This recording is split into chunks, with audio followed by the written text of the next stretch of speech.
that we are effectively assisting, but of course that's not the type of movement we would love to perform, but still it's really much needed to get people to safety. Absolutely. Just before we carry on, do you mind if I record this? That's fine. Okay. So we have a few questions. First of all, in what state is the whole system and the whole railway system in Ukraine at the moment? Has it been sabotaged? Is it can you use it? Obviously not as much as you would like to, but in what state is it in? Sure. We roughly still have over 90% of our network operational. So there are elements of it that are not accessible because of some damage to, say, bridges that get collapsed because of the missile attacks and or some other activities. But in most of those cases, we have some alternative routes to bring people and supplies in and out. There are a few stations or a few areas that are not accessible. The largest ones include cities of Mariupol, Kherson, Mykolaiv, Chernigiv. So effectively, these are the cities that are temporarily not under control. So we do not have a correspondence with them directly.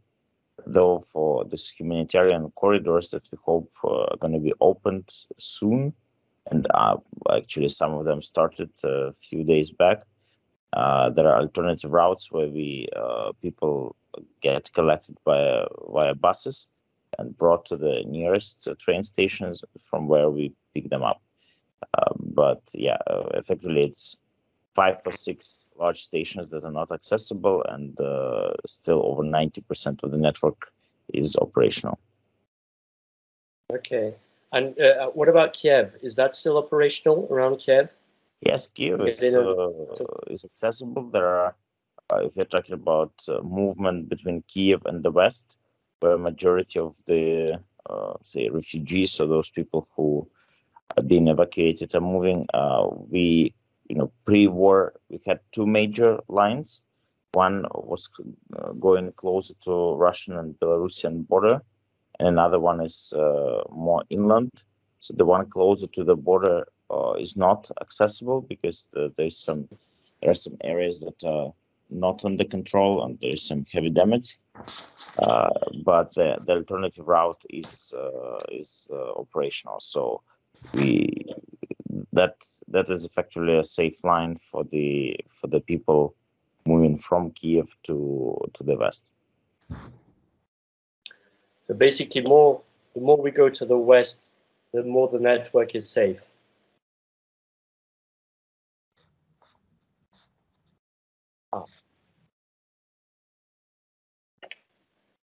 I think we've broken up. The connection was interrupted. Probably you want to repeat? Yes. Basically, the more we go to the west, the safer the network is. Unfortunately, you cannot say though, because the attack was pretty much from multiple fronts. So we on our Facebook and on our Telegram we publish daily that update where graphically you see the stations that are working and those that are not. So you will see that map, and effectively it's like being surrounded. So you have a few areas in the north, you have areas in the east, but you also have areas in the south. Of course, western side is less affected, but effectively it's like being surrounded from multiple sides. But you can find that map for the illustration purposes. The latest one, I think that will show you the picture. Okay. And how about your workforce? How much of your workforce is actually active at the moment? Yeah, that's another kind of important aspect. First off, you should understand that we are the largest kind of country's employer. We have around 230,000 people working for Ukrainian railways. Out of those, say, we are still to complete the complete evaluation, the full evaluation of which status, like how many people are in what status. So effectively, we have those that are like working and in the areas that we have full operation, and this we should say is roughly like 70 to 80%. Though some of them kind of when it comes to certain roles are not effectively sort of can do the same. So, for instance, there are roles. I mean, if you talk about the even headquarters, was there are roles that are not necessarily, like in ticketing, marketing, and things of those nature that are not fully functional. So some of those people go on temporary sort of. They still count as employees, but they're not actively perform duties. So then there is a category of people which is effectively under territories that are not controlled, but still most of them are in contact with the railways. They are loyal. They are actually now performing duties to protect the equipment, to do some like maintenance work, keep the depots functioning. So they're not in active operation, but say if I talk about my depot heads that are under in the territories that we cannot connect with, for example, Mariupol, they still Mariupol, we don't have a connection yet, but say Sumy, we have a connection, so people are there, they're willing to work, but they cannot. And then you have, of course, category that temporarily moved. So some roles we managed to switch from the east to the west or to the areas, and we moved like families of employees. This already counts like thousands of people. So we're moving them and trying to relocate certain roles, certain jobs that can be done remotely. So there are effectively like three to four categories of employees affected. But it's not that we have any information that some of the employees are sort of not working at all or completely kind of get disconnected. So even though the bottom line is, even those that are the territories temporarily not controlled by Ukraine, they to the extent possible kind of maintain active. Okay. And your rolling stock, do you have much damage on the rolling stock at all? Well, we have certain incidents. So far, they've been rather selected cases. So, for instance, we had a depot for the DMUs, diesel multiple units in Korostin, which is closer to Belarusian border and some like 200 or so kilometers from Kiev, which was attacked. We assume it was attacked because of the fuel reserves over there. So there were a few trains out there in that depot that got damaged. That's number one. Number two, kind of visible thing is during the evacuation exercise in the city of Irpin, which is near Kiev, we have sent the locomotive with the 4 rail cars to evacuate people from there. But unfortunately, it was one of the cases when the humanitarian corridor wasn't sort of supported by the enemy forces, and it got under attack. No one get killed at that stage, but the few rail cars got derailed and the locomotive got derailed. and yet we managed to send additional 2 rail cars and continue evacuation exercise. Now, if there is a ceasefire in that area, we hope to kind of bring that rolling stock back to order. And we have some of the rolling stock sort of remaining. For instance, to Mariupol, we were until the very end running the evacuation program. There were 2 train sets waiting to bring people back, and unfortunately, the fight got sort of active in the area between city of Zaporizhia, which is a little bit north, and Mariupol, and that the area got disconnected with the train sets stuck effectively in there. So basically, there are some rail cars and train sets that effectively got cut from our main network effectively. How does it actually work when you prepare a train to leave one city to go to another? Do you take a risk and say, let's go? Or how do you coordinate that with the military and with the information you get? Right. That's effectively what it is. It's always a tricky balancing act, whether you continue the evacuation of people until the very end. And of course, if there are some areas that are under attack and there is a risk that they will be surrounded or just the rail tracks can get damaged, there's always a certain probability that the train and the crew will effectively get stuck in that area. So the number one, no matter how much you coordinate with the military, use intelligence, assess the risk that we have, you always have that risk. It's the entire country is under attack. So when we kind of discuss and we get together as a team with our security personnel, with the infrastructure guys, and make the judgment, but it can never be 100% certainty because the missiles are just hitting completely different areas, and there is a no flying of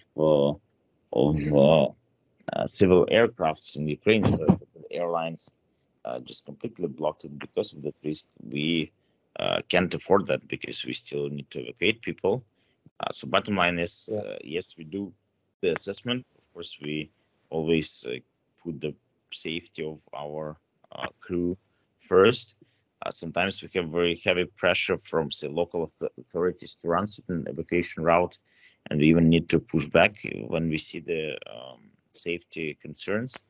But it's always still taking a risk, and we really applaud the courage of our crew members, the locomotive drivers, the train attendants, the track maintenance workers who are still doing that despite those risks. What we do, and you should understand that there's already around 26 effectively rail workers who get killed and performing their jobs or outside of their job. And effectively, what we do to encourage that, we are in the front line with them, so we're not just sitting somewhere in the heavily protected shelter. So we always moving, we keep moving, and say the day before yesterday we were, was it even yesterday? Sometimes lose the count of days we were in the city of Liman, which is very our eastern frontier, right there actually, and we arrived on the regular on the evacuation train service, so just to showcase that we are there with the crew. Of course, there are protocols also for checking the safety of rail infrastructure. As there are rail track engineers who are surveying rail tracks anyways. So if there were some reported damage, we always investigate first before sending the trains. And the third element to keep in mind, we introduced the speed limits. So we now, even though our network is capable of maximum speeds of 160 kilometers per hour, this is the max in Ukraine. At the moment, we limited it to 60 kilometers in the areas more heavily affected, and 80 kilometers in the areas less affected, which of course complicates the scheduling and somewhat makes it more complex, but reduces certain risks. How many people have you actually evacuated since the beginning? Well, by the morning of today, of Friday, we expect to reach 2 million target, because we'll have the well, number one, you should understand that the figures a little bit of approximation. Why? Because we are running now trains at 4 to 5 times the normal capacity, and we've cancelled a normal ticketing system, so we effectively kind of putting as many people on the trains as physically as it is, safely, even though it's also a bit of a compromise in safety.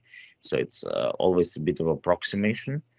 But as per all our counts, we're gonna hit 2 million mark sometime by this morning. So when we get this count, so you can talk about 2 million people evacuated as of Friday, March 11th.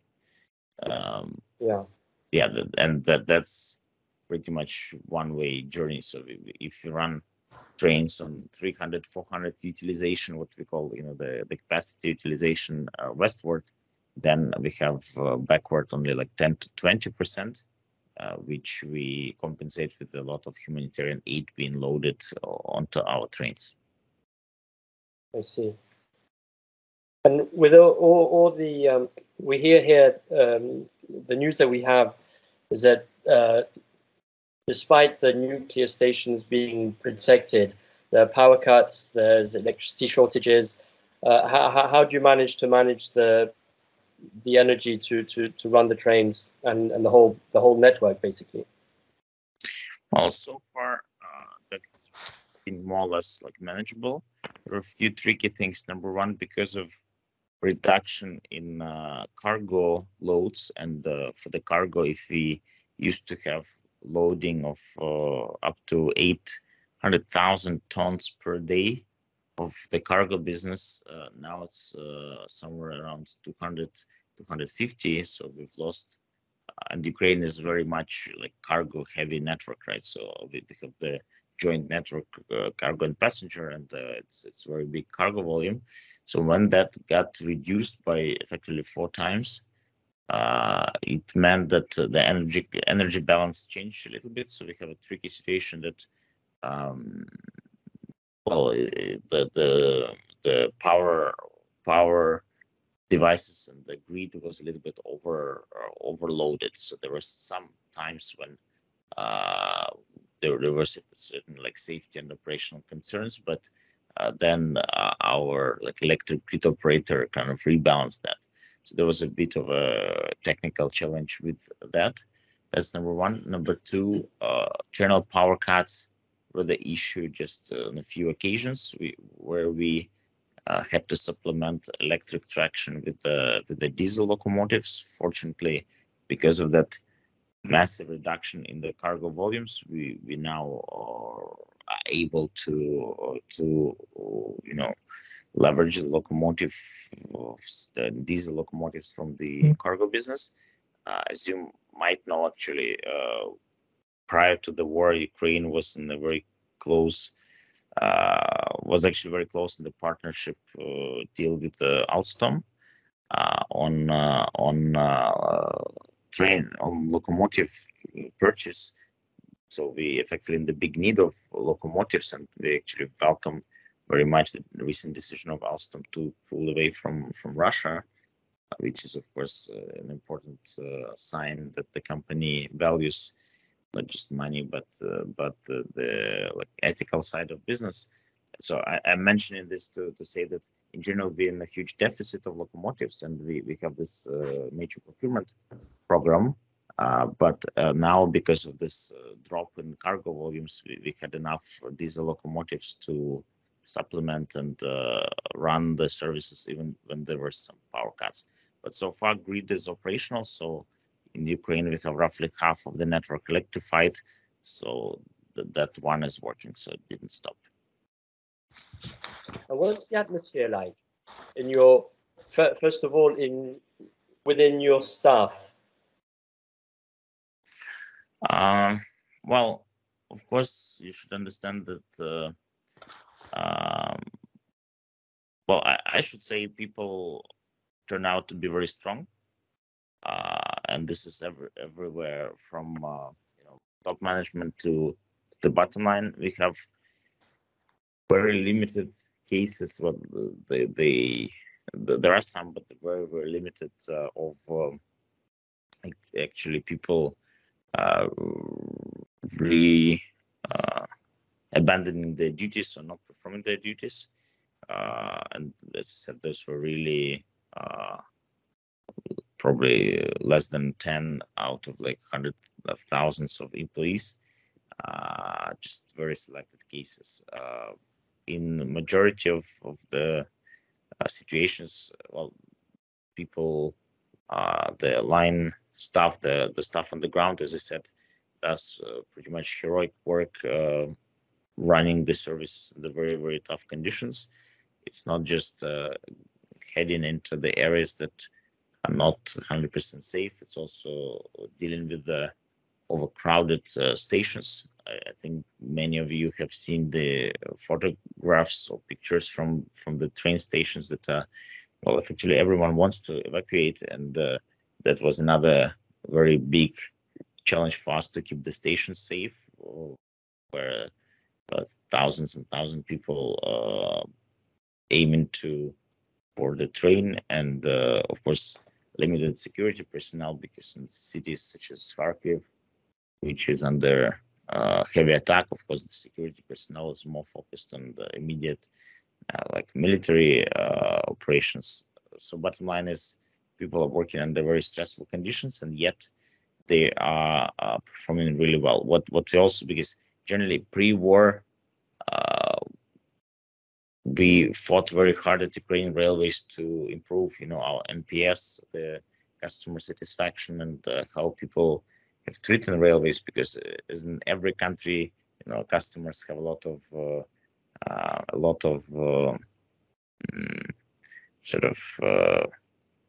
they notice a lot of challenges with the railways. They complain about rolling stock quality, about punctuality, things of that nature. Now we see overwhelming support of the customers of the work the railway women and men are doing. Even though we ran services, we made all the evacuation services free for the customers, canceled normal ticketing, even though many customers say, we want to donate, we want to somehow support the employees of the railway system. And as I said, there is overwhelming support of the customers. Even the conditions of the transportation are pretty tough at the moment with this overcrowded trains and stations. And people, our employees, they feel that support, and I believe this is one of the kind of things that drives the energy and keeps them running. We also introduced, I imagine that one thing to add, we've introduced several kind of motivational programs for the staff. One is called the immediate translation would be Iron Heroes, because we talk about iron fleet, in a sense, the iron rail tracks and things like that. So talking about the strengths of people, and we reward pretty much on the daily basis, award the employees who are doing some outstanding work in such circumstances.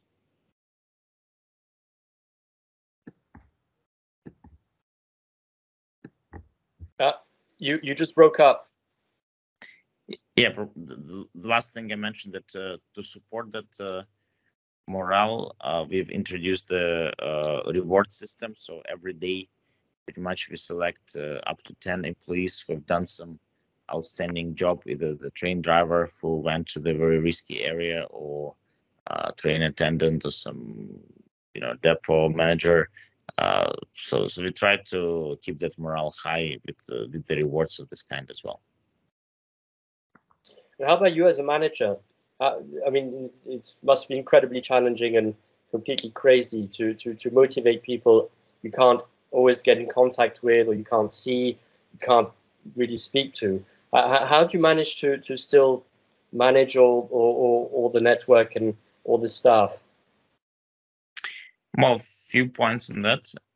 Number one is finding the balance between like keeping business as usual, sort of being stationed in one place, running meetings, reports, processes on one side, and another side being on the move, because we decided that in this situation like this is very important to actually show up next to people, to do some town halls, and standing like next to them in both like in the middle of the overcrowded train station, helping to navigate the crowds, or say at the depot where some like maintenance work is being done.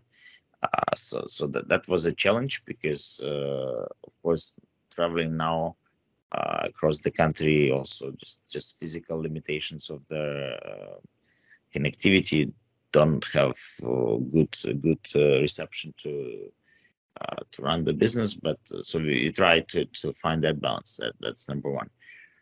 Number two is what like we started like we empowered our regional teams more. We have 6 regional heads and like a lot of depot heads. So I should say, even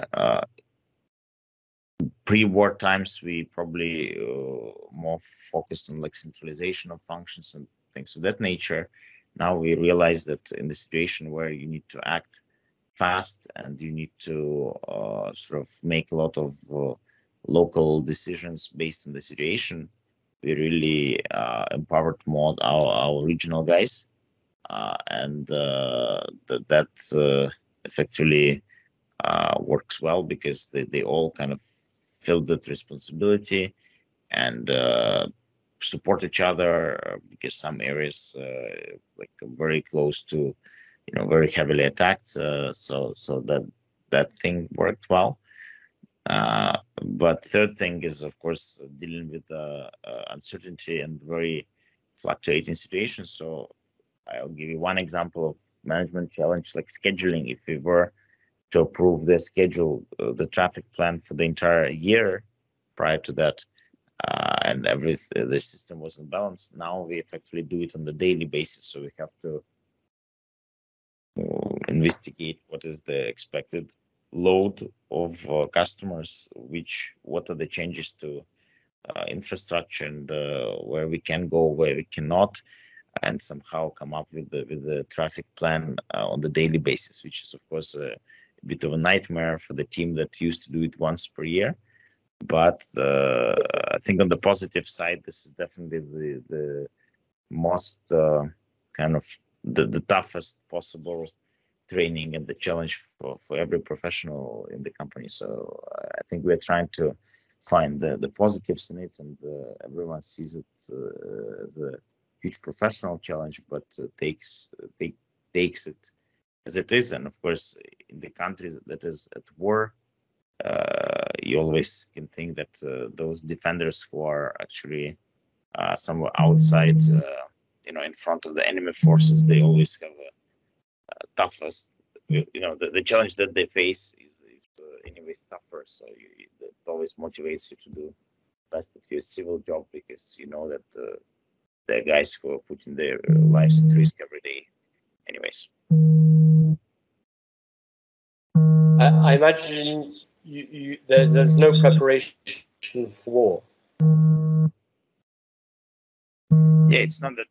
It's something that you. I think improvisation is anyways. There was, guys, may I disconnect just for 1 minute and then get back online? Back online for the last 2 questions. Can you hear me? Yes, but just 1 minute. Sure, because of the battery. Yeah, I'm running out of battery. Can you tell us a little bit about yourself personally? How I mean, you look really young. Sure. Well, yeah, I think situations like this every day probably counts for a few months, so it makes you older or mature at least. But effectively, my story is I'm not like a sixth generation railwayman. My story is a bit different. Obviously, Ukrainian, born and raised in Ukraine. I went on a Fulbright scholarship to study in the US. Majoring in finance, and then I worked for around like 6 years, 7 years in logistics in Deutsche Post DHL Group, one of the largest global logistics firm in Americas and in Asia.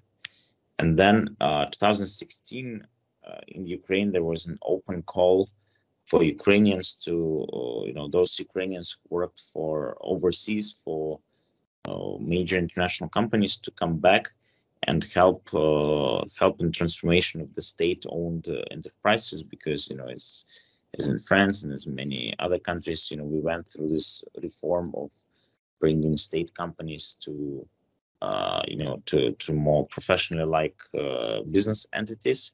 So I first started in 2016 with Ukrainian Postal Services, which is another second largest effectively employer in the country, also wide network, and we've done a lot of customer oriented transformations over there, and in 2000 effectively just around 1.5 years ago, I was invited from Ukrainian Postal Services to where I was chief operating officer to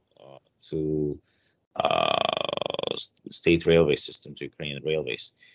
And effectively, our entire management team now is composed of, I should say, rather younger people with a business background. There are, of course, some seasoned railway professional working hand in hand with us, but generally the Ukrainian government and the Ukrainian state companies now in the process of being transformed, so a lot of young generation leaders are engaged, and I think that this kind of interesting thing about our country, that we do try to get out of this monopolistic state of events, run things differently, and this is perhaps one of the things that really differentiates us from our eastern neighbor that doesn't accept things like that. It's actually interesting that even in his address when he was effectively announcing the war, Russian president was mentioning that among other things, that state companies such as Ukraine Postal Services, Ukrainian Railways, they are sort of run by the agents of the West, or somehow like something like that. He called for. So he used this as the kind of one of the reasons that countries needs to be attacked, for whatever his logic is. Anyways. And how closely do you work with the government at the moment? We are in very close alignment, I should say. Generally, in the peaceful times, we have a supervisory board that was actually recently, the new team came to the supervisory board that also consists of the reputable international fellows. Say there's ex-CEO of Deutsche, ex-CFO of Deutsche Bahn is on the board. Some other international executives. At the times like this, we still are in close contact with the supervisory board, but due to practical reasons of the very fast decision making, we also closely engage with the Ministry of Infrastructure, because it's also in coordination about different other infrastructure elements. So, for example, in moving humanitarian aid, we of course in the close alignment with the team running road network and coordinating traffic via different modes. Or, for example, recently we opened a new evacuation route, which is multimodal one. So we bring people to the southern city of Ismail via rail, and then they travel by boat over Danube River up to Romania. So, there's a close collaboration with different infrastructure verticals. And you also have close relationships with like the Polish networks. Yeah, we really praise that partnership. Just to give you an example, on the very first day of the war, one of the kind of first practical decisions in the meetings we had was with the Polish Minister of Infrastructure and with the Polish network operator and the PKP as the passenger operator. So because we have a number of people, if in the pre-war times we only had, say, below 1,000 people traveling daily between Poland, crossing Ukraine-Poland border. Now we have 20,000, 25,000 per day. So it's a dramatic increase. So what our Polish friends did, they allowed some of our rolling stock, because we have a wide gauge network, to get into Poland, not just the rolling stock that was used before and that was registered, but for different other EMUs. Hello? Yep, it broke up again. Yeah, so our Polish friends were very helpful accommodating different rolling stock, also simplified some of the customs procedures. And indeed, we've managed to increase a lot the capacity, which allows now to, as I said, transport effectively 20 times more people per day on this corridor than it was before the war. Okay. And on a more personal...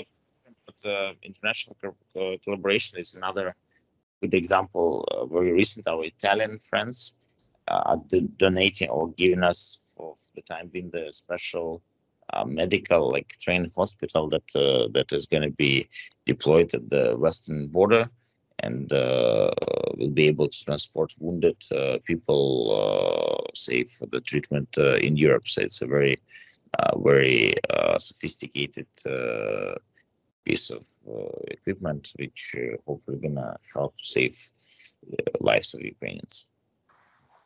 That's fantastic. And on a more personal note, how are you coping? Well, to be honest, there was not enough kind of time to reflect, if you will. So it's just daily 18 to 19 hour shifts. First days, we're constantly on the road. So I left my home actually on the night of the attack, and I never returned. So effectively, because we were expecting something like this happening, even though not at such a scale, my kind of emergency bag was packed already. So effectively, it's always on the move, and as you can imagine, not being back home is not necessarily what you expect, but the job keeps me preoccupied like 99% of the time. My family, actually, my parents were in the city of Severodonetsk, which is in the very east of Ukraine. So effectively, one of our evacuation trains was also the safe line for them. I thanks to that service, I managed to bring them to safety, and same effectively applies to my fiance and my son. So fortunately, they are. I managed to, thanks to the rail services, also bring them to safety, which allows me to focus mostly on what we're doing. But again, when I know that the train driver putting everything at risk every day to help people, of course, that